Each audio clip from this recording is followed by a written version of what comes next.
Hello, beautiful people. I hope all is well. I hope all is well.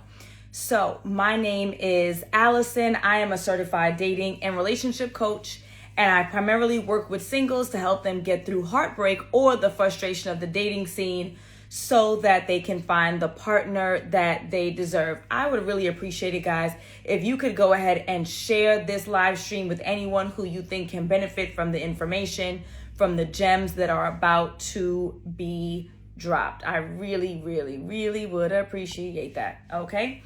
So first things first, if you are new to my page, you may not know that I have a bachelor's degree in education, a master's degree in counseling, a master's degree extension in mental health counseling, and I'm a certified dating and relationship coach. And this is not in an effort to brag, but it's in an effort to share with you guys that if you are going to take the guidance, take the gems, take the jewels, take the support from any or everybody, then you need to be very particular about who you're getting it from. Now, just because someone is formally educated, it doesn't mean that they have all the answers, but I preach to my clients that they need to vet, they need to ask the right questions. They have to make sure that whoever they're going out on dates with, they are who they say that they are. So I want to make sure that I vet myself to you and let you know who I am. All right.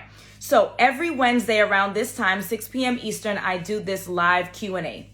And how it works is that I collect questions here in my stories 24 hours before.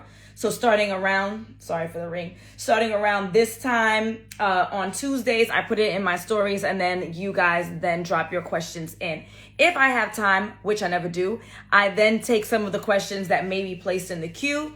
And recently, about 2 weeks ago, I started taking at least one question live. So if there is anyone who would like for me to invite you on to the live so you can ask your question directly, then I would be more than happy to do so once you seem like a real person, because I don't need anybody joining my live looking crazy. Okay, so I actually have a session in 55 minutes with one of my newest groups, so I need to jump right into this right here. So let us jump right into this right here. Welcome everybody who's joining. Key Desires, Revolutionary Soul, welcome to the land of love. Sweet Kia, Goldie, Clifton, Island Media Group, welcome. Ria, everybody, Sash, thank you for joining. Thank you for joining. Thank you for joining. All right, beautiful people. So the first question is, my crush told me that he has a prospect and that he doesn't want to keep wasting my time. He keeps texting. My crush told me that he has a prospect and that he doesn't want to waste my time. He keeps texting. I'm not really sure what the question is. I assume the question is, should she text him back?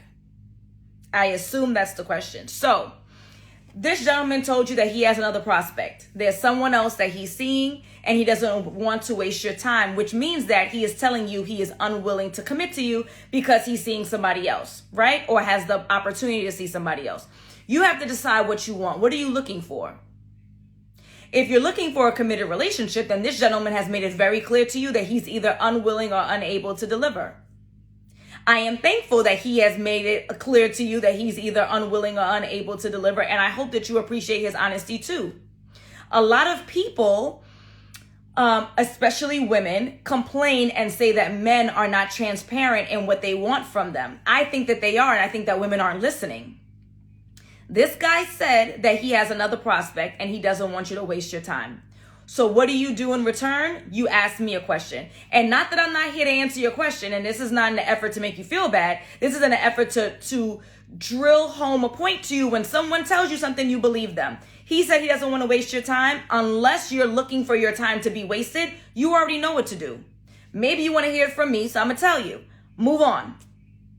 He has made it abundantly clear that he is not in a position to commit to you. He has another prospect. Good for him, as you should have additional prospects too, and you need to start seeing those prospects. This gentleman has been kind enough to tell us to our faces, like he told me, to our faces that, so you're going to believe him and you're going to move on accordingly. Okay, this was an easy one. Next question. What is the first step of letting go? What is the first step of letting go? The first step is to click the link in my bio to check out the free training from Breakup to Boot Up, where I talk for 2 hours about how you move on. You're then going to download my free ebook, Move On. You're going to read that. That's going to give you 5 steps on how to move on. Then if you choose, you can purchase an additional 3-hour training on how to move on. And if you're still reeling, you're going to click the link in my bio and you're going to join one of my coaching programs. That's what you're going to do. Because I've outlined it so many times, it's all available for you. All you have to do is click the link in my bio. And I literally have 5 hours total plus an ebook that will cost you $10 in total for all of that. 5 hours of training and an ebook on all how to move on. Take advantage of the resources. If you still need more, then you invest in coaching. But for right now, free $99, $9.99, and then a G. Okay? So try to figure out what you can do on your own first. Next question. Is it okay for the woman to approach or pursue the guy? Is it okay for the woman to approach or pursue the guy? Approach, yes. I am a proponent of introducing yourself to people in circles. I am a proponent of introducing yourself to someone that you deem as attractive and saying hello and greetings, sure. Pursue is not the same thing as approach. I am not a proponent of pursuing a man.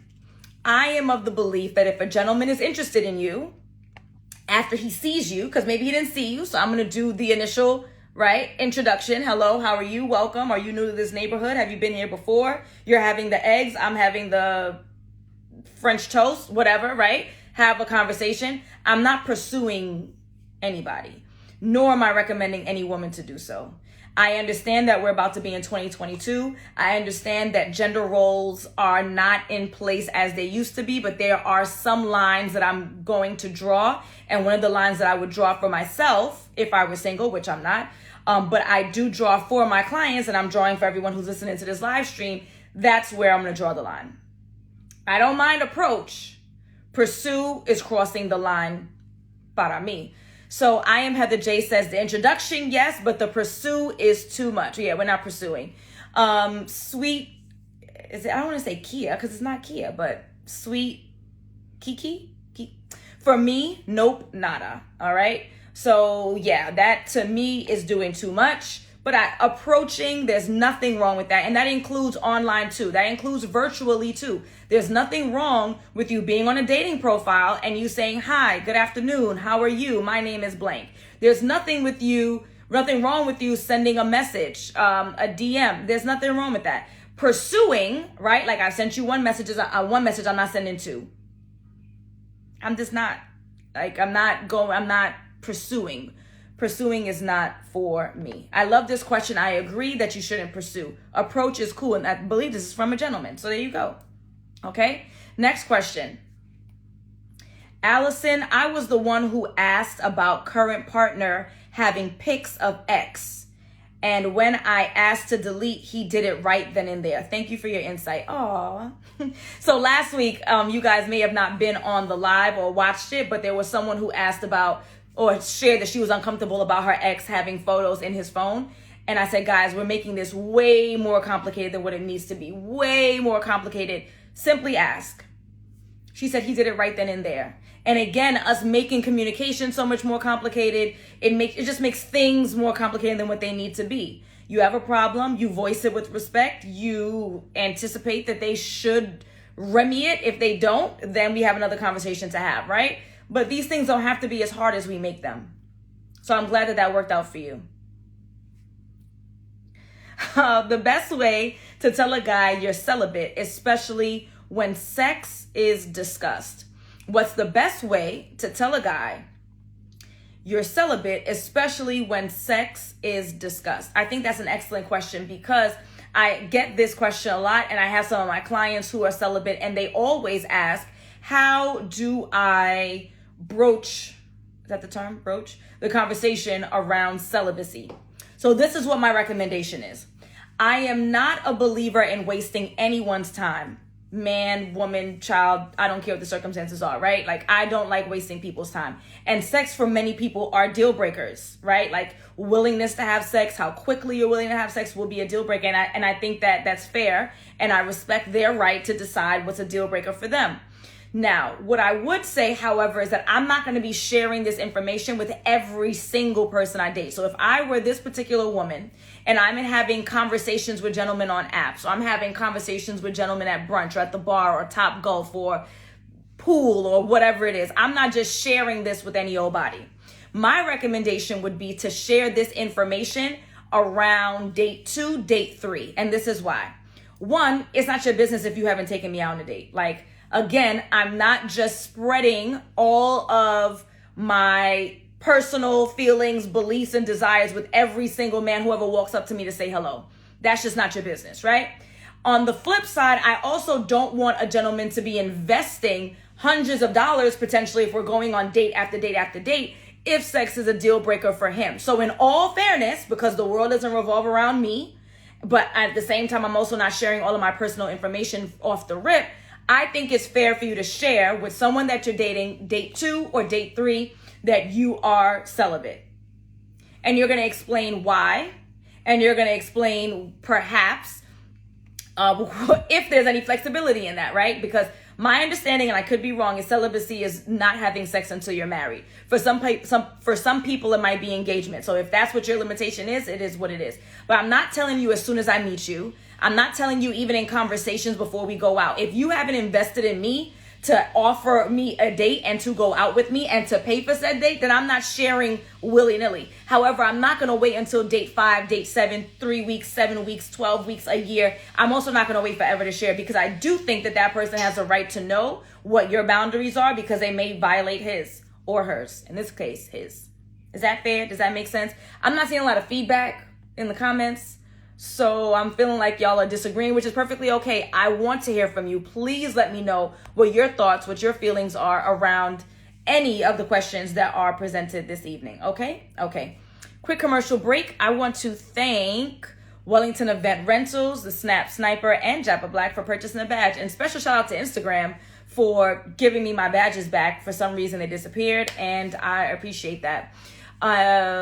Love says that makes sense. Ness says I agree. Rachel says I agree. Joseph says I agree. Okay, I have gentlemen who are agreeing. I appreciate that. Sweet Lady D91 says that makes absolute sense. Good answer. Second date. I think that that's fair. I'm not going to waste your time. However, at the same time, I'm not going to tell you just immediately. Okay? Excelente. So I get this question all the time. All the time. All the time. What are the best dating apps? What are the best dating apps? So the quick answer is, when you're done with watching me on the live, because I'm done, right? Because I got to go when I got to go. Then you're going to check out my profile. On the top of my profile, I have highlights. One of the highlights says FAQs, frequently asked questions. And I think that's like question 1 or 2. And I am going to say what I say there. I'm going to say it here too, just in case you forget and whatever, right? So there are no hard and fast answers to this question. I get this question all the time. It is literally the number 1 question that I get. What are the best dating apps? Number 1 question. And I'm telling you now, there are no hard and fast answers. The first question you need to ask yourself is, what are you looking for? You know, that's my number 1 question. That's what I always say. What are you looking for? If you're looking for a hookup, that's cool. You have that right. Once you're protecting yourself and protecting the community, there are apps for that. If you're looking for a long-term committed relationship, there are apps for that. I'm going to tell you to Google it. That's my answer. Google it. Google which apps are the ones that have results statistically. Match has statistics around it. Hinge has statistics around how many people connect, how long they last, who's engaged, who's married, things of that nature. Coffee Meets Bagel, eHarmony, Cupid, all of them. So you can Google this and find it out. That's number 1. But more specifically, what I tell my clients to do is to Google the top 10 dating apps in your city. Because the top 10 dating app in Miami is not the same one that's in Austin. It's not the same one that's in LA. It's not the same one that's in Vancouver. It's not the same one that's in Paris.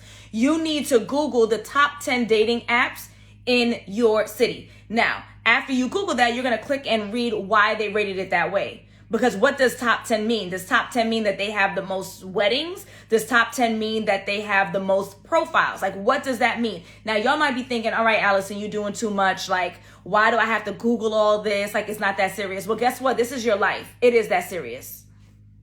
It is that serious. You Googled what the menu was going to be at the restaurant that you're going out next weekend. You Googled what the rating was on these shoes that you were buying because you want to see how comfortable they are. You Googled who won the NBA playoffs in 1997 because you were arguing with one of your junior high school buddies. We Google things that matter to us all the time. So if partnership matters to you, right, and you need to find the best source of information, then you need to Google it. Google the top 10 dating apps in your city. Read the little rinky-dink article that comes along with it that describes what rating system they used, right?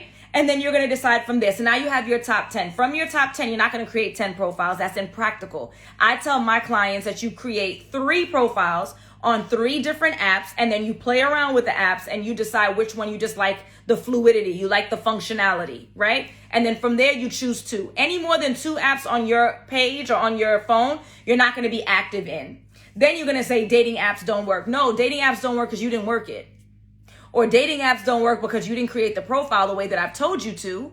Go ahead and listen to my other live streams for absolutely the free, and you will find it. Pay $37 for Dating 101 that gives a 3-hour breakdown on how to create this stuff. Whatever floats your boat, and create your profile that's going to maximize the amount of potential solid mates that you may meet. Are you going to meet some stragglers? Are you going to meet some weirdos? Absolutely. Just like you met stragglers and weirdos in a street.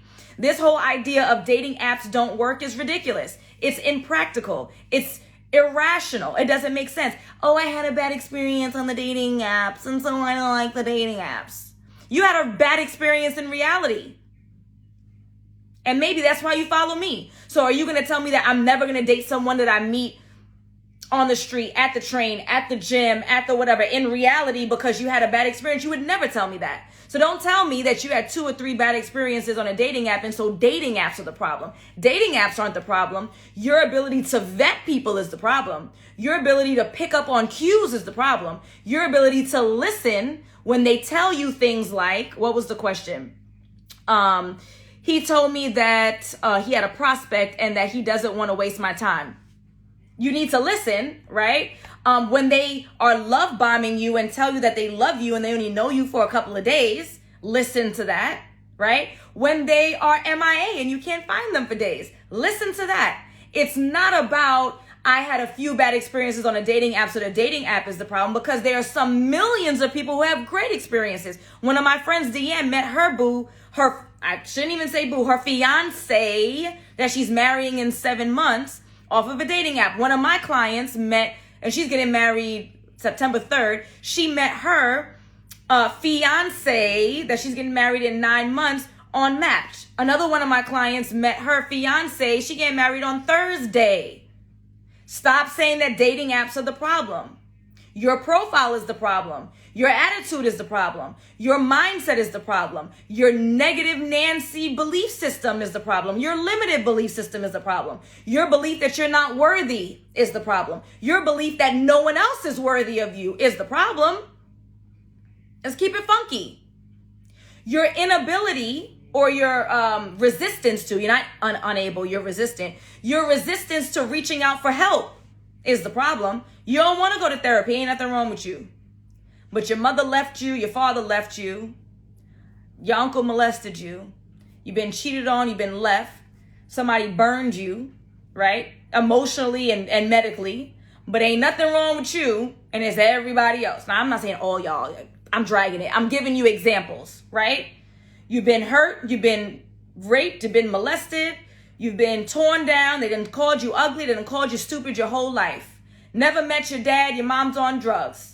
Every man you've been with has played you. The last man had sex with you, dropped you, whatever the story is. We've all been through some version of that, some more extreme than others. But it's everybody else and it's not you. It's not the dating apps. It's not the sucky profiles. Some of it has to do with your resistance to listening. Some of it has to do with your resistance to investing in a therapist. Some of it has to do with your resistance to listening to your friends who are in the positions you want to be in, but you say, oh no, they just lucky, that's why. Oh, that's why she has a husband who adores her because she's lucky. She, his wife, she I don't know what you call it, kisses his feet because, they met since high school and she's old school. She was raised by her grandmother. That's why he got a good wife. It has nothing to do with your hurt and your pain that hasn't been healed and hasn't been processed. Your inability to invest in yourself, your inability to be reflective. Nothing to do with that. It's the dating apps, y'all. That's the real devil. Nothing to do with you. On that note, we're going to move on to the next question.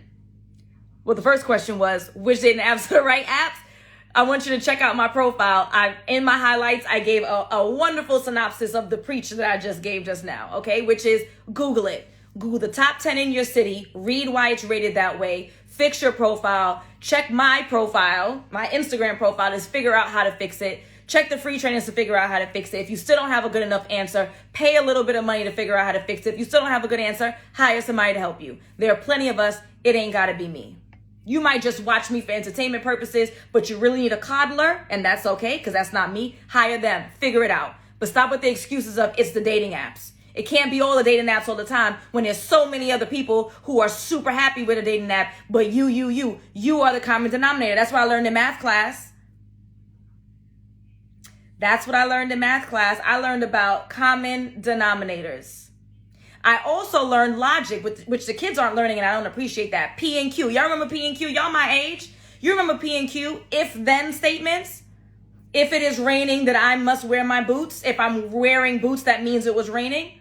If everybody, not everybody, let me stop dragging it. If so many people are successful with finding mates on dating apps, and I am not, then therefore it's me and it's not the dating apps. Y'all remember P and Q? Please tell me y'all remember P and Q. You remember the truth table? Right? So we got to be practical in this, y'all. It can't be everybody else all the time. It can't be. Okay? Okay. Next question.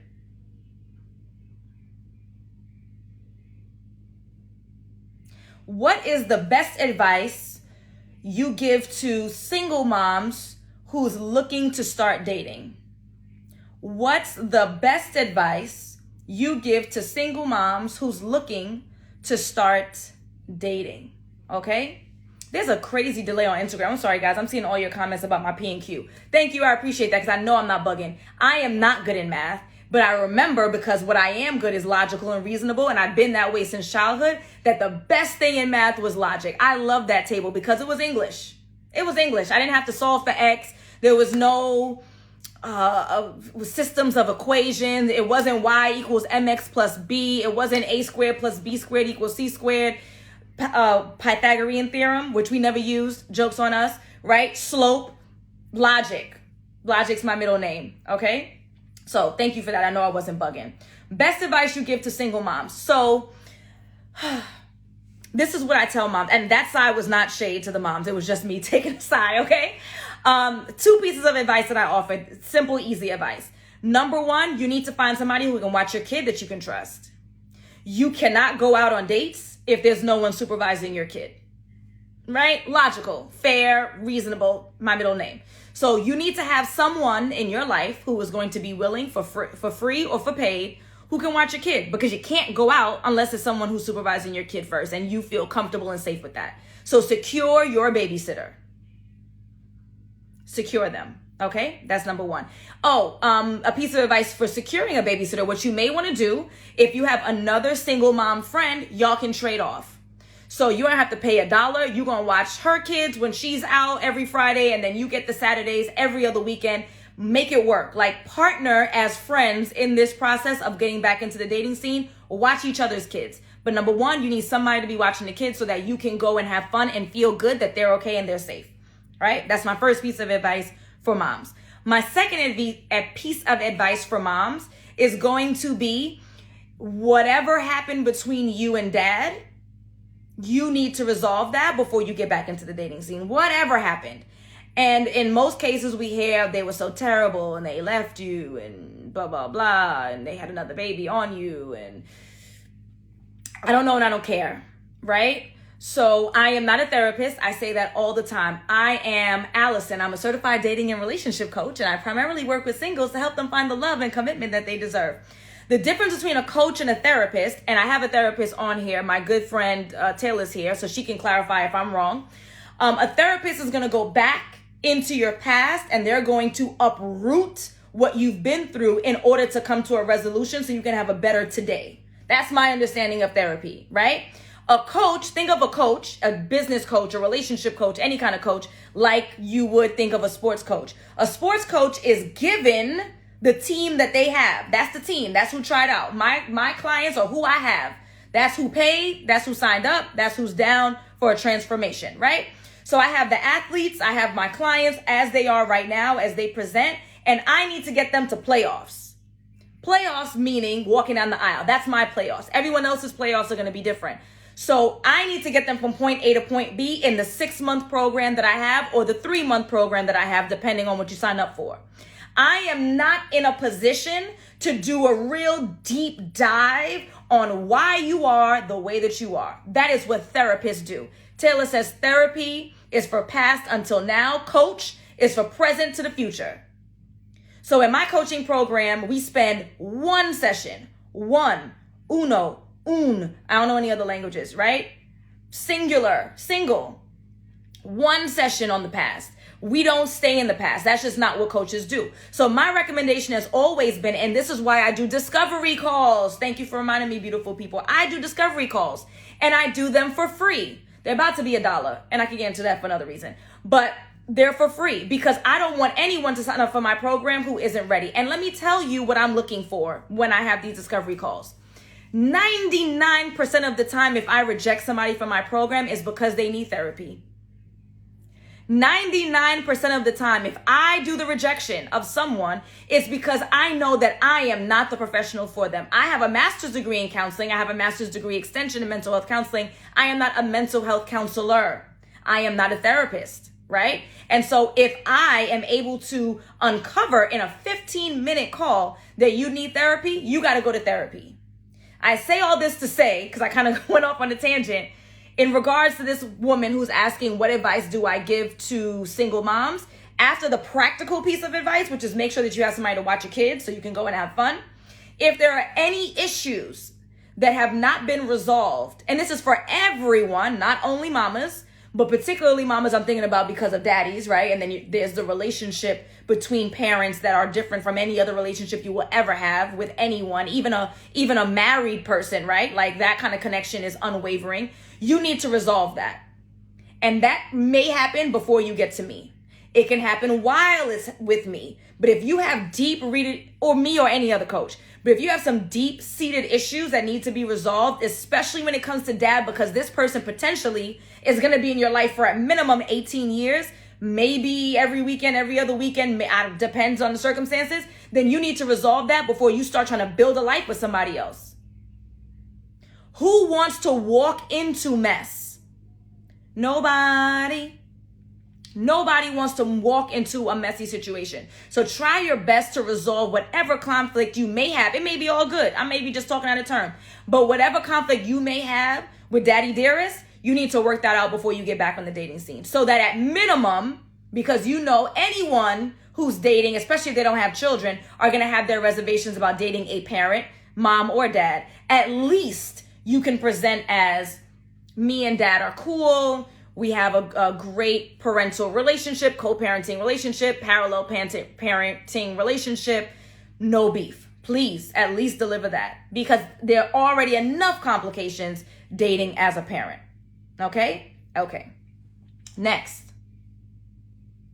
How can you tell if a guy is being nice or he is shy? I'm not really sure how you could mix up the two.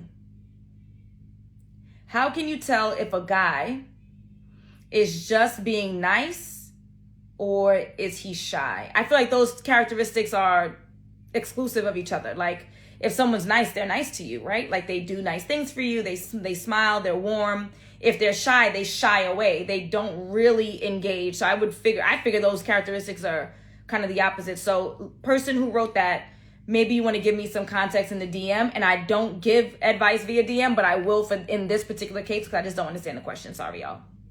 All right. What's the best way to navigate a relationship when each person has different sex drives? That's a good one. What's the best way to navigate a relationship when each person has different sex drives? Y'all might not like my answer. My answer is twofold. I'm going to go with one fold. I'm not going to go with two because y'all really wouldn't like my other answer. What I would recommend is that somebody's got to increase it, because the likelihood of the other person decreasing it is small to none. So I would highly recommend that if the person who has the lower libido is in a position to do so, medically or otherwise, that they should increase it. Because again, the likelihood of the person with the high sex drive decreasing theirs is slim to none. I'd like to know a little bit more about why the libido is low. Is there something related to your beliefs around your body? Do you not feel sexy? Is there something that you could do to increase that libido? Is there a pill? Is there a magic blue pill? Like, what can we do to increase it? Because, and I know, again, this isn't nice, I would be concerned the person who has the high libido is going to look to get their needs fulfilled elsewhere. And I know a lot of times cheating is not about sex, but I don't want it to be about sex because you couldn't meet this person where they were. I would figure out how I can increase mine. I know I saw somebody say compromise, and I know relationships are built on compromise. But when it comes to sex, this is awkward as hell. If it were me, and I was the one with the low libido, I would figure out a way to increase it so that I can match my partner. If I'm the one with the high and he's the one with the low, then I'm going to find a way for him to increase it to match mine. I don't want to put my partner in a position where, and I know what you're going to say, oh, she or she should be loyal. I don't want to be the one who puts my partner in a position where they are thirsty for sex. It's one thing if someone's cheating because they don't feel fulfilled in other areas. I don't want to be the catalyst and you literally have sex with others because I literally would not have sex with you. I don't want to be that one. So I'm going to figure out a way to increase my libido to match. Now, if it's outrageous, I'm talking about 3 times a day, you can't even function. Like, this person's an addict. That's a different story. They need help. But if it's considered relatively healthy, which they say, I believe in this day and age, 3 to 4 times a week, and of course, that's going to depend on age, but nonetheless, you need to increase yours. Increase it. Okay? I see some people saying facts. I had this problem. My thoughts exactly. Increase it. I don't want to be the reason why you cheat on me. If you're going to cheat on me, it's because you're a jerk. Not because I couldn't deliver on what the average couple is doing in America in our age. You're not going to blame me. No. Okay? Someone asked thoughts on dating sites. I share that. You guys know that I'm a huge proponent of it. Why would I not? I use apps for everything. I'm using an app to talk to you. I use an app to pay my bills. I use an app to order food. I use an app to do everything other than my hair. And I wish I could, because I definitely would just throw this thing in there and let it get done. So you already know how I feel about that. How can I date when I have no one to watch my kids? You can't. Find somebody to watch your kids. Pay somebody, beg somebody who you trust, switch off with your friends. You watch their kids this weekend, they watch your kids. You can't. You're definitely not having a stranger coming in your house. You can't do it. So figure out how to make it done, or figure out how to get it done, period. Okay? This one perplexed me. I saw when this one came in and I was perplexed. No, Ash, that's not the average every day. Not every day. That's not the expectation. Now, what different people do is their business. They say on average, the average American couple has sex 3 to 4 times a week, or they should. I think medically you should be something about 3 to 4 times a week. Y'all could Google it. Okay. Next one. Do you think it's okay to buy a Christmas gift for your boo's mom. Not your boyfriend yet, 8 months of dating. This is the one that I saw when it came in yesterday, and I was perplexed. Do you think it's okay to buy a Christmas gift for your boo's mom? Not boyfriend yet, 8 months dating. I wonder if you guys know where I'm going with this. I want to know, for my members of my community, the Land of Love, text the word ALIGN, ALIGN, to 2100. To 2100. And I want to know if y'all know where I'm about to go with this. Because if you're a part of my community, that means you've been on the lives. I see it rolling in. You've been on the lives. You've been on the trainings. You watched the free stuff. You might have got the paid stuff. Some of y'all, I'm reading it as it's coming in, and I'm so glad that we're on the same page. I'm so glad that we're on the same page. And if I cussed on here, which I try not to, even though I used to have a sailor's mouth, I've been working on it. If I cussed on here, this would be the one I would cuss about. So I'm not going to say nothing because my heart's racing. I'm just going to read the comments. 8 months dating, not your boyfriend, WTF. No, absolutely not. Not your boyfriend yet. Red flag on the 8 months of dating. 8 months? No. Red flag, should have been your boyfriend by then. I can't with your face. I can't help it. It's my face. God gave it to me. I can't help it. 8 months? 8 months? Sweetie, hell no. Please. 8 months? No. Why that ain't your boyfriend yet? Oh, God. What the hell are you waiting for? Hell no. How is he your boo and not your boyfriend? 8 months. Time to go. How do you have a boo for 8 months? Sis, you're worried about the wrong thing. Don't worry about the gift, sweetie. How about the title? How you know his mama and he's not your man?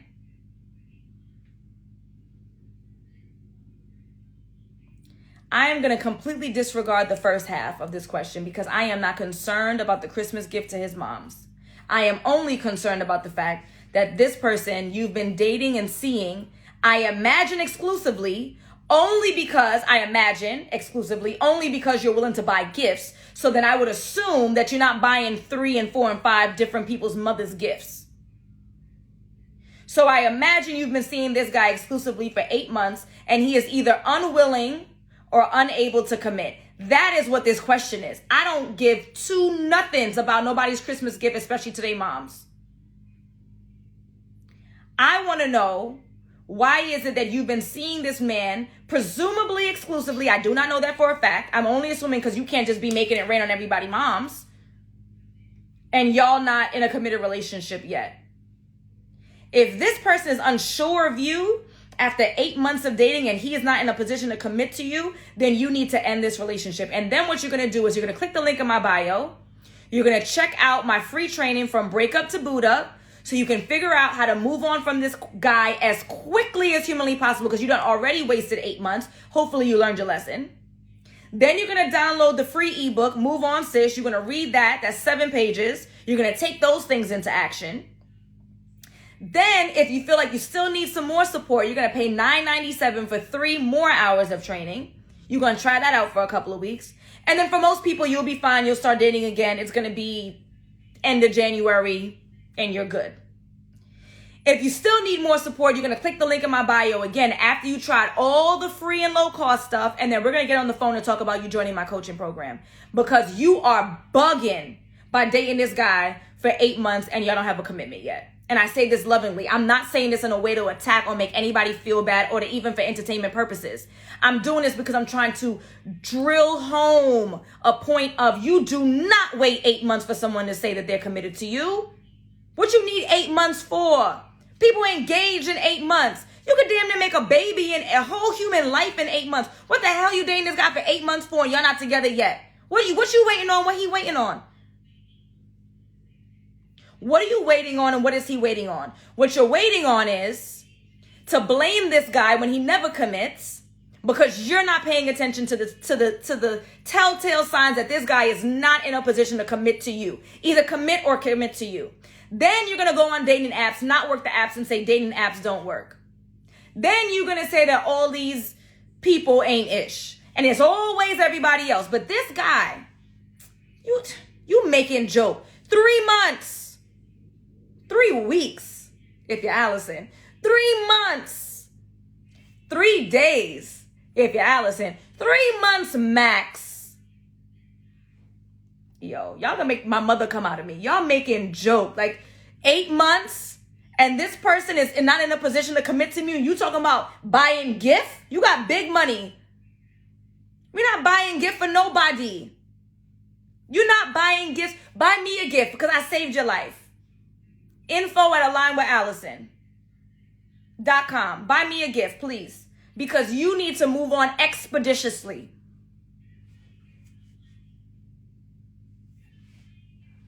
How long should you give a man? Is this the same chick? Oh no. How long should you give a man to fully commit? How much dating is too long? 8 months. That's how much is too long, okay? Weeks to months. I'm going to give 3 months. I'm going to give you 3 months to date and experience. 3 months is 12 weekends. That's 12 weekends of dating other people to decide. Now, I'm not talking to y'all folks. So I had a lot of followers who are in their 20s. They found me from the shade room and I'm stuck with them. Sorry, I ain't talking to you if you're in your 20s. Maybe they need some more time. I'm talking to my people who's in their 30s, 40s, 50s is weeks, 60s is days. Okay, because I had a client at 67. Don't get it twisted. We looking for love no matter how old you are, right? 3 months. That's it. Anything more than that, party done. Okay? Good. Would you date or marry someone with different religious beliefs than you? Would you date or marry someone with different religious beliefs than you? Would I? No, I would not. Would someone else? I would believe that if your religion is important to you, I can't imagine you dating somebody else that has different religious beliefs than you. I just can't imagine. So I tell my clients that if your religion is important to you, then you shouldn't date someone who has a different belief system than you. Just like I don't believe you should date someone who has a different political affiliation. I think it's just too polarizing and problematic. If you're passionate about your belief system in any regard, any belief that you are passionate about, you should not. So what I do when I work with my clients, I have them outline their belief system. I have them outline their goals. I have them outline what their standards are. And if there's anyone who doesn't match them relatively close enough, then that means that this person's not an appropriate match for you. Compatibility matters. Compatibility, then chemistry. A lot of us are leading with chemistry. And then that's how we have all these beautiful babies and no commitment, and I'm not going to say broken homes. I feel like broken homes is a drag of a phrase, but homes that are led primarily with one parent. So we need to make sure that we're compatible. Do we have similar goals, values, and desires? And then from there, we can see if the chemistry exists. Okay? From there, how much time do I have? 14 minutes, and I have 3 minutes. Okay, I'm doing good on time. Okay. How do I let a guy know I'm into him without scaring him away? How do I let a guy know I'm into him without scaring him away? Is he scary? Why are we concerned about this? Ladies, we can be upfront. We can have a conversation with the gentleman. We can be a bit flirtatious, giving him the impression that we're interested. Now, you know me, I'm extremely transparent. However, I don't have an expectation of a woman saying, I like you and I want to be with you. Like, that's not cute, and I'm not going to tell you to do that. However, you can do a little flirt. You introduce yourself, you ask him where he's from, what does he do, blah, blah, blah. You engage in conversation, and then do your little ha, ha, ha, he, ki, ki, throw your hair, do a little flirtation. If you feel confident enough, you can ask him if you'd like to exchange numbers. If he says no or he hesitates, he's disinterested, you move on. Right? But you're not going to scare anybody away. You're not scary. And unless he's socially awkward, he's not scary either. Y'all make this a lot more dramatic than what it needs to be. A lot more dramatic than you're not going to scare anybody away. You grown, he grown, y'all grown together. He's had women who have come up to him to introduce themselves and maybe, I don't know, like pique some interest. It's happened. This is not the first time. He will not run. If he's disinterested, he will probably find a nice way to put it to you. You will be okay. Rejection will not kill you. No one has ever died of being rejected. No one. Okay? You will be okay. You introduce yourself. You do a little flirtation. If you want, you ask for a number, exchange numbers. If he's non-responsive or he's giving you big bro vibes and you talk, then you get the hint. He's not interested. It's okay. And you will move on to the next one who is better suited for you, who's interested in you. How many times have women rejected men? If I say thousands, that would be an underestimate of how many men I've rejected in my years since I've been 12 walking down Utica Avenue in Brooklyn, right? They were alive. No one died because I rejected them. You will be rejected. You will be okay. You will move on. You will live. Okay? 2 more questions, guys, and then I need to drink some water because I have a session in 11 minutes. Whoo, child. How do you ask someone how much do they make? And after how long should you ask? Okay, so this is what I advise. You never ask anybody how much money they make. That is rude as hell. That is inappropriate. I learned recently in Europe, you don't even ask someone what they do for a living. That's considered like uncouth in Europe, okay? Good thing is it's not uncouth here. You ask them what they do for a living. That is what you do. You ask them what they do for a living. And hopefully, if they got them a good city or state job, you can Google it, right? You can Google it. And you can kind of estimate he's a police officer for the last 7 years. She's a teacher 5 years in. She has a master's degree. You can Google it. But I would never ask someone how much they make. Yes, actually, I would Google it. Google the average salary for whoever's in that position, especially if they work for the city or state. Is easy. I believe there's a website you can actually type in someone's name if they work for a city or state agency and see what they made the last year. I don't know what the site is. I know for sure I've seen it for New York City. Oh, New York State. Never ask. Now, all right, let me not say never. I would ask my man, right? Like, if you're my whole man, I'd ask my man. If for a man, you'd ask whoever you're seeing. But if we're dating, that's inappropriate. I absolutely would not ask someone how much money they make.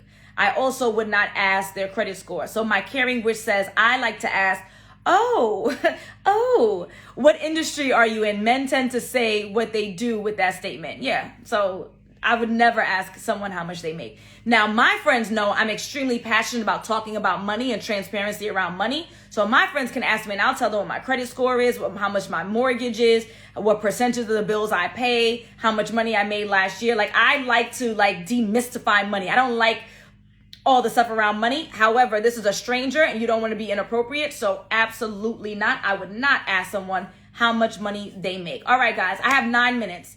So I have time to take one question. If there is anyone here who would like to come on live with me, share this screen with me. I want you to go ahead and click on the camera, the camcorder, like it's 1996, the camcorder with the cross in it, and go ahead and join us. If I recognize your name, I would be more than happy to share the screen with you. If I don't recognize your name, I'm going to be scaredy, and I'm not going to let you join because I don't know who the hell you are. But if I recognize you, because you've been a member of the Land of Love, you can come on in and you can ask your question live, and I'll be able to give you a little bit more depth behind whatever your question is. So again, I started this 2 weeks ago. I take my questions. Let me see if the story's still there because, sugarfoot, my iPad just died. It's all right. It's right on time. In my stories, Tuesday, the day before, through Wednesday, right today is where you can put in your questions, and that's where I answer them. And then I like to take one person on at the end of the live if they have any questions that they don't mind sharing live, right? That will be saved and posted if you're just joining. Then please go ahead and feel free to do so. You would click on the camcorder that's right there at the bottom of the screen with the plus or the add or the whatever that is right there. And then you can click on it, join it, and then I would be more than happy to answer your question with some level of depth before I have to go. While we wait on that, for those who are just joining, maybe you're new to my page, my name is Alison. I'm a certified dating and relationship coach. I primarily work with singles to help them find the love and commitment that they deserve. I have absolutely free trainings. I have free trainings galore, y'all. Like, the amount of value that I give to the community is almost endless. Free trainings, free ebooks. I have a free, what do you call it? A panel discussion where I'm the host that I paid a lot of money to record. That's absolutely free. Go ahead and click the link in my bio once we're done with this, and you can check out the free stuff. Always check out the free stuff first. Vet it. Make sure that it's quality. Make sure that it's up to par before you invest in anybody or anything. From there, if you need a little bit more support, I have master classes and things of that nature. That's $10. What's $10? One coffee. Stop playing. If you need help to change your life, you start with the free, you go with the cheap, and then if you're still having difficulty, it's been weeks, it's been months, it's been years, how long you gonna wait? We're not gonna wait like our friend for 8 months to figure out that this ain't working, right? Then you're gonna click the link in my bio. You are gonna schedule a free call that's about to be $1 in a couple of days, because I had too many people doing no call, no shows. So I had to change my whole booking system from Calendly to Acuity, which means I have to charge everybody something. So I'm charging everybody a single $1 to book a call with me, a single $1 to see if they're a good fit for the program. And then if they don't show up, then they're being charged, because time is of the essence. My time is of the essence. And if you're not serious, that's A-okay. Check out the free stuff all day long. But what you're not going to do is waste any entrepreneur's time by booking a free call to talk about what they have to sell, because that's what it's about. Verifying if you have, or if I have what you need, and if you're a good fit. That's the purpose of a call. It's not a free session, right? Right? Okay. Don't do that to any entrepreneur. It's not right. That's my message. That's my message. That's my message. And I'm 10 toes down in that. Don't waste anybody's time unless you're serious. I have realtors on here. If you don't have your down payment ready, don't call them. Don't book stuff with people unless you're prepared to pull the trigger. Some of y'all may have only worked for someone, which is A-okay. So maybe you don't understand the inner working. So I'm teaching you now. Don't waste people's time. It's not cool. It's not cute. You check out the free, whatever you can afford, until you've realized that you still need more help, and then you'll figure out how to pay for it. And then you invest. Does that make sense? All right, beautiful people. I am going to run. I have 5 minutes to drink me some water. And then I have session number 3 with one of my groups, people who were ready to invest and they jumped out the window and they did it. And this is why they're meeting the success. I have a testimonial that I'm going to post tonight or tomorrow, depends, that literally brought tears to my eyes, and I'm a thug. Brought tears to my eyes, and I am a Brooklyn Caribbean thug, right? That I'm going to share with you. Everything is not all about walking down the aisle. Sometimes it's about healing so that you're prepared to move on to the next step of your life. And that's a testimony I'm going to share with y'all either tonight or tomorrow morning. I got to check out I'm trying to make a grid on my Instagram, y'all. Don't mind me. All right. Love y'all. Adios, amigos. And then I'm going to smile for my thumbnail, so bear with me. All right, bye. Bye.